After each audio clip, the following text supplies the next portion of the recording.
Alright, so close yet so far away.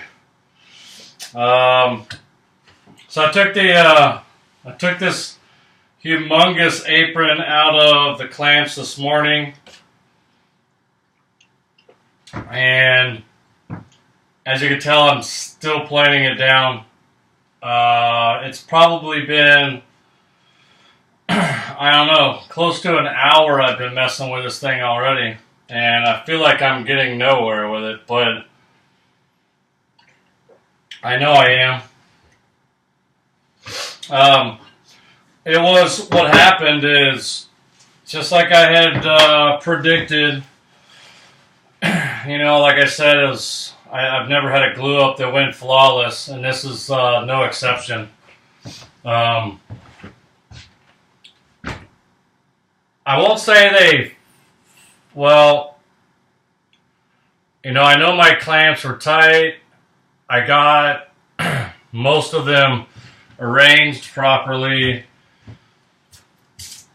but there were a few that were, you're talking the distance in the boards being off by, a 1/16 in some places, which doesn't sound like a whole lot, but it is a whole lot when you're trying to plane this large of a board down.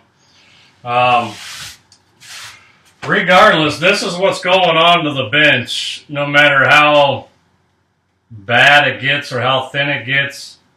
It's getting bolted to the bench whether it likes it or not. So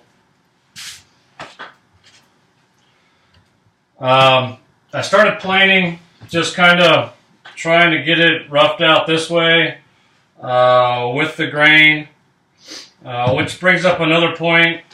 I learned my lesson, sort of. I got lucky, but I learned my lesson gluing up the tops. Make sure that you mark when you go to glue something like this up, make sure that you mark which direction the grain's going. That way, when you're planing a solid piece, once it's 4 pieces, now 1 piece, all your grain is going in one direction.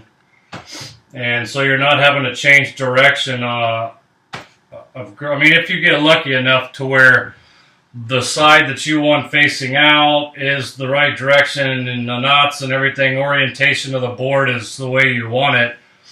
I would rather just have the grain going in one direction and sacrifice a little bit of luxury of where the knots are and stuff like that. I'll deal with knots when they come.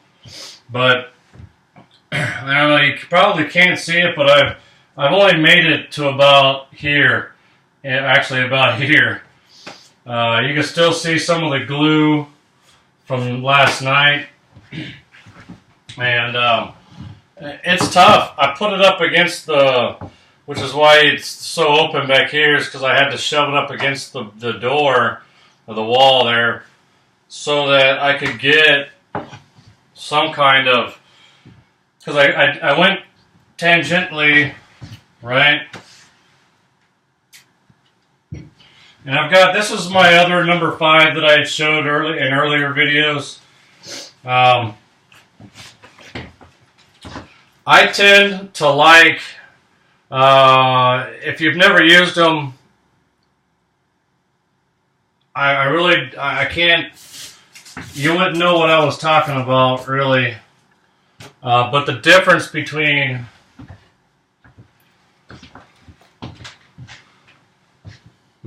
sorry about the light. But the difference between a newer Stanley number 5 jack plane and a pre-World War II Stanley jack plane. I prefer the pre-World War II. I usually go with a plane that has at least, there's a couple things that I look for when I look for a plane. And sorry, this isn't really part of the top, but I figured I'd go ahead and touch on it real quick. And I might as well bring it down off here and get a little bit better light. So, alright, so this here is a newer, probably made in the, I don't know, the 90s, 80s, 90s, or newer. I really didn't, I haven't, you can date these, but I really don't see the point in finding out the date of a newer plane, because they don't suck, but compared to this bad boy, they do. I've been jacking with this plane all freaking morning, trying to get it to cut the way that this does. Now I've got it set up. I set it up almost like a scrub plane. I have a little bit of camber on the iron, which means it kind of sweeps. It's kind of circular, kind of like the way this is. Not as much, obviously, but I had to open up the mouth, obviously. The mouth is this part right here. So I opened up the mouth a little bit. It kept getting jammed up. The chip breaker on there, I had to get a proper grind on it, because it was not set up at all. Just a lot of the things that I've learned in the, I don't know, relatively, I guess, short period of time that I've been working with nothing but hand tools. But when I go for a, we'll call them vintage planes, I'm looking for a keyhole. If you see the difference in the lever cap, you have a kidney shape, right? Which, well, it makes sense. It looks like a kidney. Trying not to mess with the setup, but I'll have to go set it up again anyway. And that's something else that I'll video.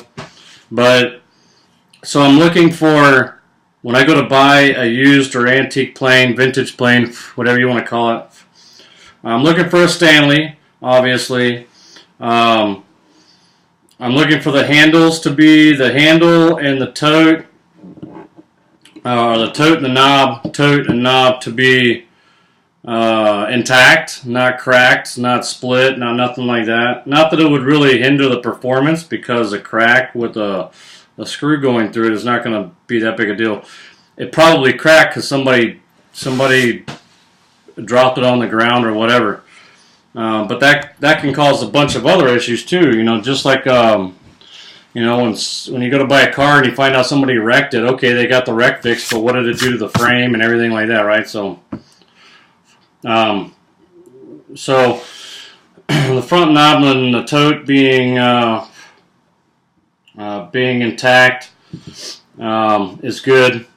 I look for the keyhole design on the lever cap, vice the kidney design.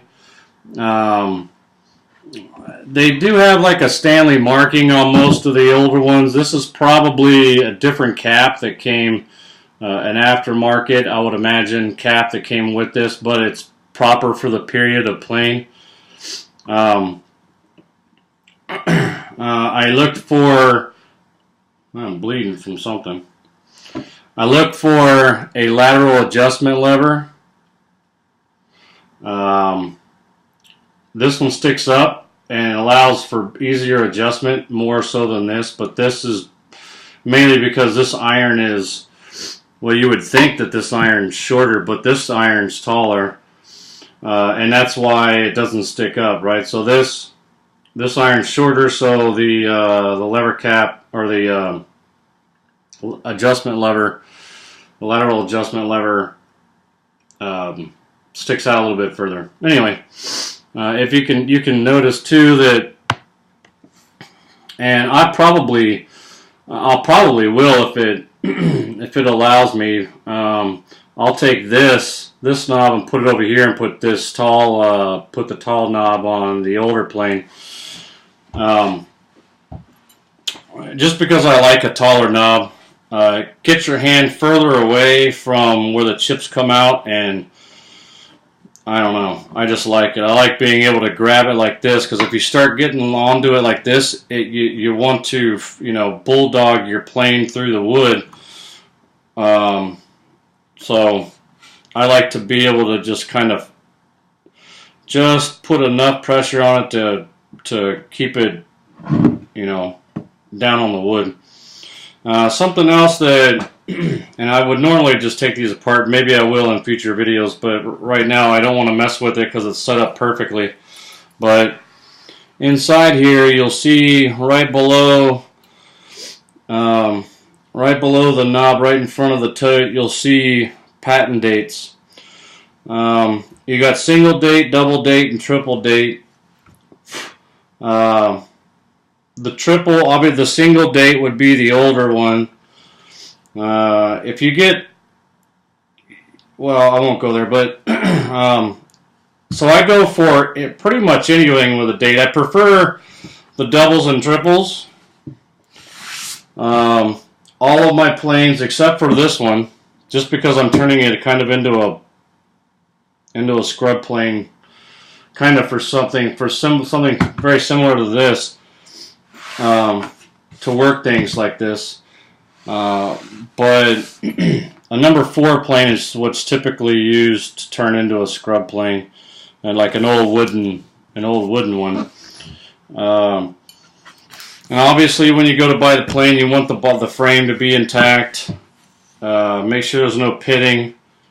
Like mine, you could see maybe there's a little hollow in here in the middle, and that's fine. That's perfect.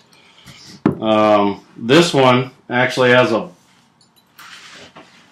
I smoothed it out a little bit, but it kind of has I mean, it's flat here, but it's kind of fades out right here and up. So I don't want to call it a belly because everything in here is flat, but I don't like to. I like to just kind of knock the edges off. I don't want it like completely tapered up.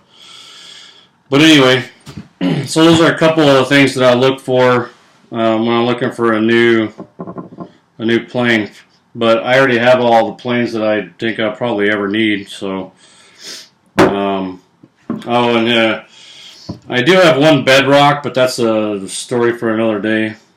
Also, back here, you have right in here, right, this upper screw holds a little bracket that this adjustment screw rides on. And so if I were to take the iron and everything out, you would see 2 screws, and you loosen those up and you use this lever, you screw what's called the frog, which is what's holding all this. Everything is bedded onto the frog, and it'll back the frog in and out. So some of them don't have adjustable frogs. Some of the older planes don't have a lateral adjustment lever. And really, that's kind of it. There's a lot of information on the internet as far as what to look for and what the differences are in between the years and the makes and models, or the models of the Stanley planes. But I'll leave that to you to do the research. I just wanted to kind of go, I guess, hit that real quick. I'll put this back up here. I want to do a little bit of planing, and it's tough. There's a lot. So I'll put the good guy away. And there's a lot to plane off here. It doesn't feel like it, and I've got to set deep, but I'm not in the best conditions here. So, you know, everything wants to move around on me and stuff. It'll be so nice to actually have the bench, and I'll be able to work things like this. I mean, the whole purpose of this big ass apron is so that I can mount a crochet on, well, it'll be on that side, but when it's sitting on the bench, I'll have a crochet hook, and I'll be able to stand this up on in and jam it in there and be able to plane the edge. And I'd actually be able to use a couple of stops on either side, or I can't think of the name of it. Use it in conjunction with a holdfast, and it's like a little board with a little notch cut in it, and you can hook those into the end, and then I can use dog holes with my end vise, and I'd be able to use my main vise to be able to tighten all this down, and I'd have no movement of the table, nothing. I'd just be able to plane away at this thing. But right now, as you're getting ready to, well, I can bump it up here, but you know, you get so much movement in this bench, it's ridiculous. So whenever you go to flatten the top like this, don't start out like this. You're not going to get anywhere because you've got so much variation in the height right there that you're going to drive yourself nuts unless you go with like maybe a number 4 plane, which is quite a bit shorter than this guy, in my opinion. Right, so it's you don't realize it, but look at the difference in size between a number 4 and a number 5. I mean, that's huge. But so if you go with this guy, it won't ride along the surfaces so much and not cut. This will actually start cutting more, but then you're looking at getting too much, you know, if you're not careful, you can put too much waviness into your boards, and it'll just be hell later trying to get it out with your joiner plane, your real long planes. So I'll just plane a little bit and kind of show you how I've been knocking it out. Starting out like this. Well, I was going this way, so it's kind of both hooked up over there. So it's set up to go this way, not that way.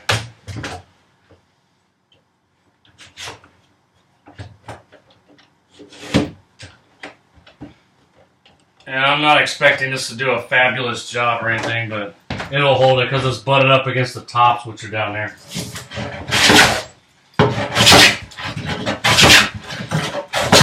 Well, you just go tangentially like this, and it'll knock some of those high spots off a whole lot faster than trying to plane with the grain.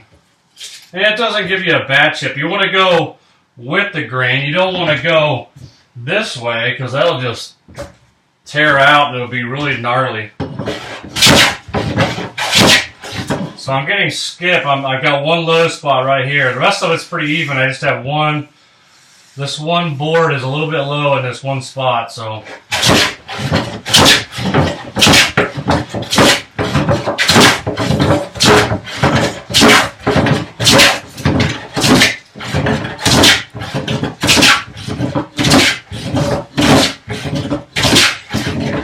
Just go up and back down.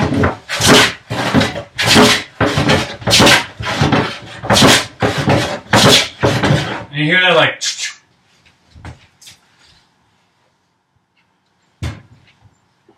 And I know I've mentioned it before, but this is so great.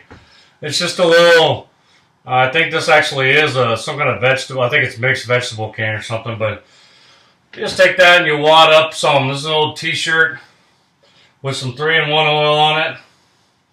A lot of people use candle wax, but that lube makes a whole lot of difference in the way your plane will glide across the wood. But you just keep going until you get that, you get rid of, because I'm hitting on this board, and it's skipping on this one up here, and then it's taking meat off that one. So I got to get them all flat. So that's where I'm at now.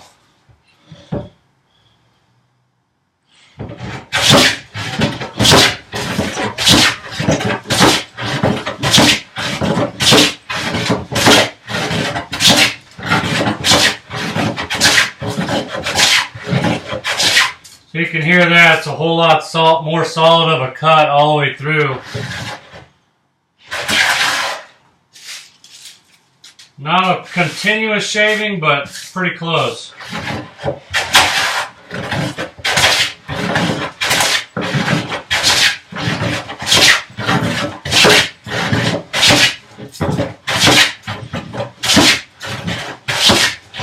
again, I'm not really pushing down. Probably looks like it, but I'm not like pushing down, and I hate planing at this height, really. I should have grabbed my other saw horses, they're a little taller, but these chips are only 5/1000ths thick, so you know I got a lot to take off of this way. I could set it up coarser, but I don't know, that's just too gnarly for me. I don't like to get much coarser than this, so it doesn't sound like a lot, and it really isn't 5/1000ths of a chip, but it is a lot in my book.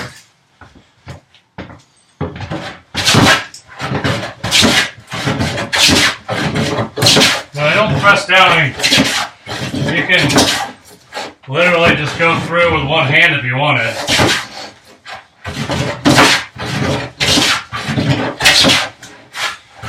So that's where that nice, especially when you're doing much finer detail work, having a knob front knob that's so high, yeah, it's more likely to break, but I mean, it's not hard to make a new knob if you wanted.